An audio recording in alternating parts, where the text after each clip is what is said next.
set auto-destruct sequence. It's the time allotted that concerns me. Recognize Picard, Jean-Luc, Captain. Recognize Riker, William T., Commander. Maximum warp.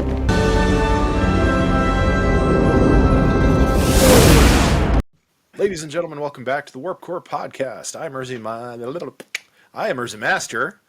I know how to say it. And Lord Uther and Fert Derby are joining me as always. Welcome, gentlemen, back to the next generation. And we are talking about probably the first big splash entry in Season 1. This is Episode 6, Where No One Has Gone Before. Notably, a Wil Wheaton-forward episode. So, Fert Derby, tell us a little bit about this Wil Wheaton. I absolutely shall. As we get nearer Halloween, 1987, Where No One Has Gone Before has aired October 26th in the year of our Lord. And this is a big deal because we have Rob Bowman behind the camera. This is his first and definitely not his last voyage with the Enterprise and his crew. Rob Bowman, I knew, he's a man who directed 21 Jump Street, MacGyver, Booker with Richard Grieco, Baywatch, and Parker Lewis Can't Lose. But he also went on to do 13 episodes of The Next Generation. This is the first, so he will be a returning champion. He'll also be the first director to get a second directorial credit before some have even had their first spin of the wheel. So Mr. Bowman becomes an essential factor, but where I know him from is The X-Files. After his success on Parker Lewis Can't Lose, Fox kept him on. That was a sitcom, sort of a Ferris Bueller clone for Fox in the very late 80s. They brought him on to their UFO FBI show, The X-Files. He went on to do 33 episodes of The X-Files over his career. And then he would do the X-Files movie in 1998.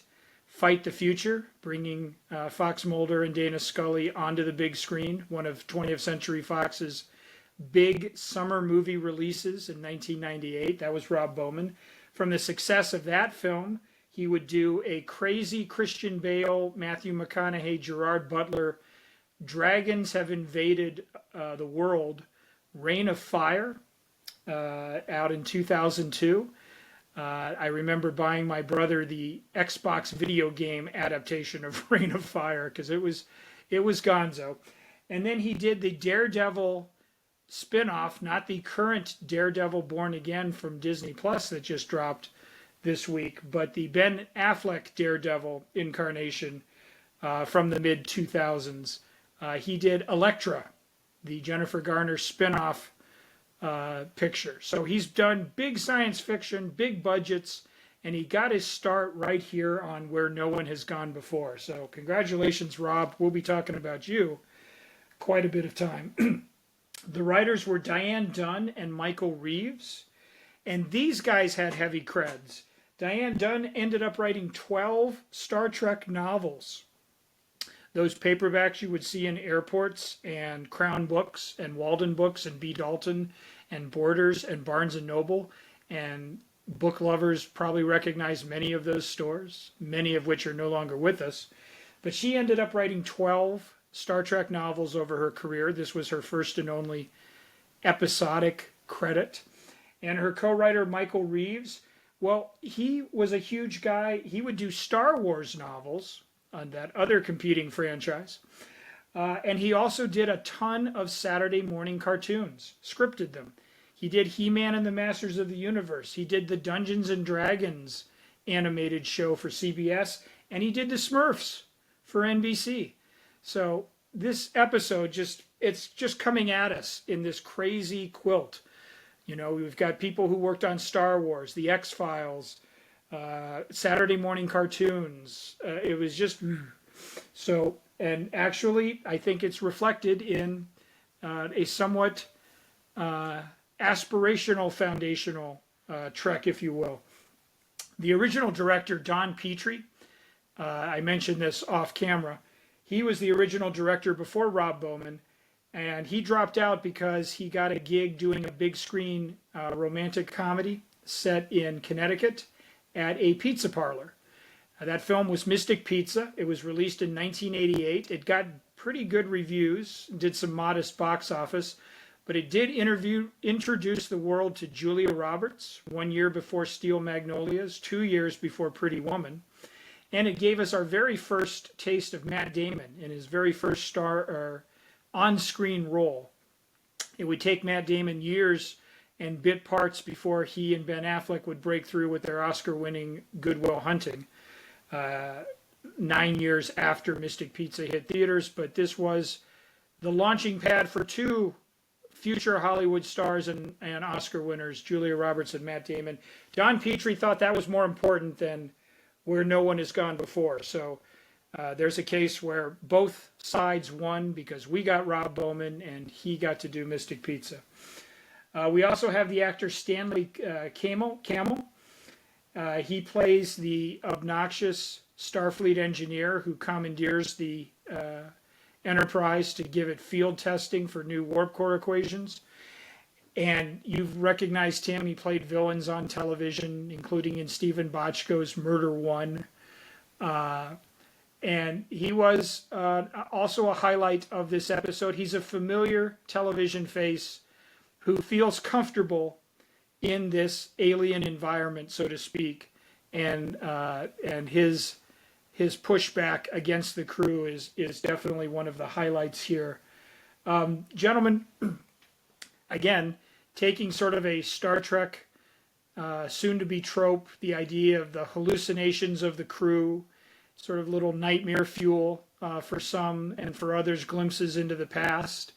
That's something that we'll see reoccur, not just on this show, but on Voyager and DS9 and so on and so forth. We get a first taste of it here. But we also get a real sense, and we were talking about sort of the push-pull between Roddenberry's vision and what will become Star Trek in later seasons, the idea truly of exploration, and truly we have entered a new chapter or something that we have not seen before. And I have to say, there was some excellent special effects on display in this episode, in terms of how they viewed these far-flung 2 million light years away galaxy. And there was references to Picard's family and Worf's childhood and so on. And the suggestion that Wesley Crusher, again, the characterizations are serialized. So again, we're learning in each episode more and more about the boy. But is he Mozart? Is he that a savant when it comes to Starfleet systems and physics and astrophysics and the like? The Traveler certainly seems to think so. And gentlemen, that's where I want to start the discussion too, is the Traveler is an underutilized yet pivotal character who weaves in and out of Star Trek lore depending on the series. This is our first encounter with that being. The actor who played him, Eric Nemec, he was actually the runner-up for Data. Lost out to Brent Spiner, but he was the second choice for Data. And they gave him this sort of guest role instead, and then it would blossom and mature into different places down the road. Again, no spoilers, but gentlemen, how did you find yourselves in a place we've never been before? May I? Go for it, Lord Uther. So now you're really making me think, which we know takes a lot of effort on my part, but there's so many opportunities in season 1 that have gone that we never go back to. And there's going to be an episode coming up, and I think you guys know I'm referencing to, that I was hoping we were going to see in one of the Picard seasons, 1, 2, or 3. That goes away. We kind of see the Traveler, though, spoiler alert, in Picard season 3. Is that where he kind of pops up, or at least season 2 kind of pops? Season 2 pops up again, but still to me underutilized. Like there's more that could have happened there. This though, I think this episode shows the potential of the show, or where it can go. Right? There are a couple of cheesy moments, like where the guy's in the hallway and he thinks he's on fire, and Picard tells him, "Stop thinking," or whatever it was, and he's like, "Go resume your duties," and the guy goes, "Aye, aye, Captain," and then he just walks away like nothing happened. I mean, like things like that. It was just like, oh my gosh. But to me, that was like there were less cheesier moments, and you could see the potential of where the show could go, in a sense. I'm guessing all the special effects you said they were remastered, right? Yeah. For Paramount Plus. Probably, thank goodness, because I'd have to go back and watch my next gen. Maybe I should be doing that, watching my next gen DVDs, because I have every season on DVD. Go back and see what the difference is. Was it established that Warp 10 was the highest you could go by this point? I think so. I think they mentioned it at some point, like you can't go beyond Warp 10 for some So here reason. okay, because I know at one point LaForge is like, we're at Warp 10, so I was trying to remember if they had established you can't actually go Warp 10. It was, that would exceed the scale that they had set up. But again, great episode. It gives us some insight as to Wesley's powers, in a sense, or what he might be able to do. But again, just the concept, as far as I can remember, seems kind of underutilized, though there's a lot of potential there.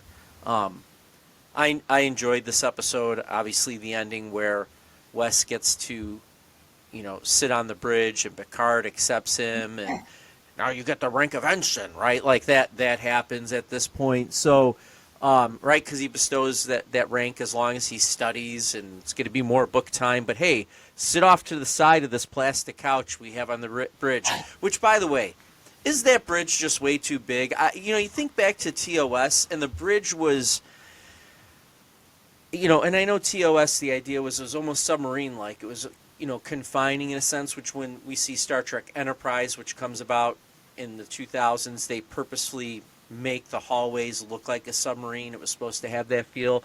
But here, maybe that's the allure of the Enterprise D, is we're on a luxury liner that flies through space and can be a battleship at the same time, right? So, and again, which brings me to the one more thing, the cheesy Counselor Troy.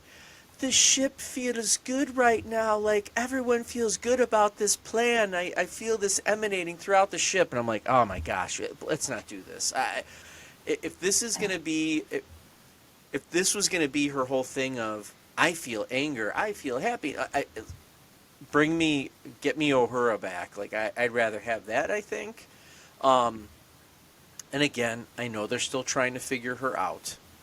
But that was my cheesy of cheese right there, was your plan is making everyone happy on the ship, and it's like, oh my gosh, come on.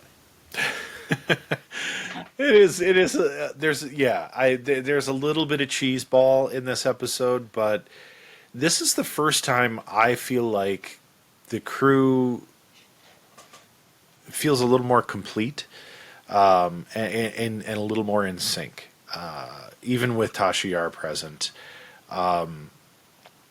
And oddly enough, I feel like Wil Wheaton does a really good job in this episode. There are many Wil Wheaton episodes where I'm like, ugh, and we'll see several of them coming up. But this one was actually pretty good, and it leans into the story that I think makes him valuable as a character and interesting, and that is something that I'm glad they didn't do more of, because if this was a Wil Wheaton series, it would feel a little bit contrived, the way they're setting him up. The fact that he's just part of the crew, but has this, extremely high ceiling potential per the Traveler is really great. I also love the concept of the Traveler, another godlike being, but rooted in science. Instead of just like an ascended being like a Q, or just like the Sentry from the last episode, this is actually like a scientifically possible string theory type situation where it's like, oh, that's cool. And that's where I think you start to see flashes of what Rick Berman leans into with some of the episodes that come about later on in the series. It would be nice if we got a little bit more of some of the other crew in this episode, but it does a few things that I think are really good, and then there are a few things that are really rough. Like I like that they didn't have Data solve the problem, as we see in many episodes in the future, but I don't like that they have Data say, where no one has gone before. Like, whoop, title, like you're watching the movie and they're like, he said the thing. But it was good. And I like the idea that Starfleet is continually looking to improve, although it felt very weird. Just a random dude coming on board and sort of ordering everybody around. And I was like, wait a minute, like, we have hierarchy. But whatever. It worked. So, indeed. I think the pushback between Riker and the engineering crew is this our next chief engineer now, Chief Argyle? Because this was some weak sauce. If this was Scotty like 2.0, like that, maybe that's what they were going for. Well, they were just with the last. I mean, Argyle, you're Scottish. I mean. My Uncle Argyle, right? Like, you're trying to make him Scotty without giving him the Scottish accent, but we're going to call him Argyle, so we know that all engineers are Scottish. So, yeah, I thought that was kind of interesting. I look forward to the episode where we can point out that there's a change, and I don't know where it's at, and that's kind of what I like what we're doing here. Even for the three of us, I think a little bit. These are some unknown areas we're going into where we don't know what's really going to happen. Like, I don't remember the episode where LaForge becomes chief engineer. I don't know if it just happens out of nowhere. I don't know if there's a ceremony for it, because I would think that would be a big deal that someone's getting promoted to chief engineer from sitting at from sitting at ops to all of a sudden you're the chief engineer. Like, were you even an assistant at any point? I'm trying to figure that one out. They make him walk the plank. What was that? Did they make him walk the plank? Oh, yeah, that's right. Oh, that's good. I like that one. But because in Strange New Worlds, I think we're going to see that handoff to Scotty, and I don't know if we see it in Next Gen, so I'm looking forward to that. There's a few things that I'm going to discover for the first time, which is pretty cool. Yeah. Which is just another great thing about this podcast. Like, subscribe, share, comment. Do you remember when Geordi LaForge became chief engineer? Was it before or after reading Rainbow? But, gentlemen, I think this is a pretty well-known episode. I think it's a difficult one to give a Warp Core rating because we've had kind of a string of iffy episodes the last couple here, getting early on in Season 1. Fert Derby, where do you shake out on your Warp Core rating with this one? Again, I want to temper expectations, knowing that we will reach some heights as we move further into the galaxy.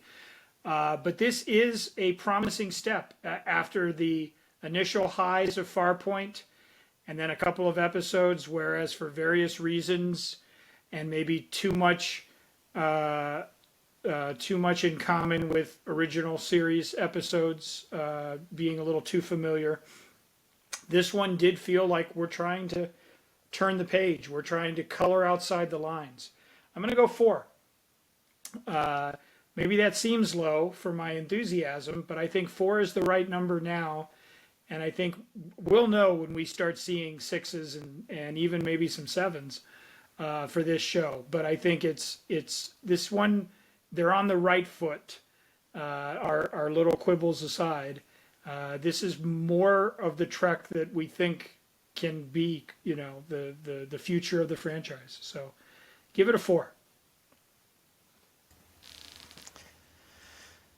We might all be in disagreement on this one, and it makes me kind of happy.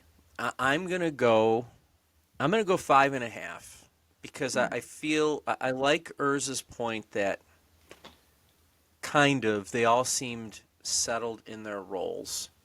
we're seeing future next gen things come up. I bring up the wasted storylines I think we could have seen at some point. So yeah, I'm gonna go 5.5. It feels like it's its own show in my opinion. I feel like it's the first time it's its own show moving forward. Where before I felt like we were continuously hearkening back to the original series to allow that transition to happen. So that's why I'm going 5.5. I love that explanation. I've got this one at a 6. This is one of my favorite episodes.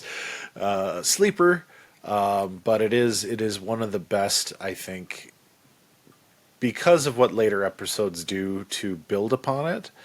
But it really does set up the crew in a big way for where they're going to be in the future.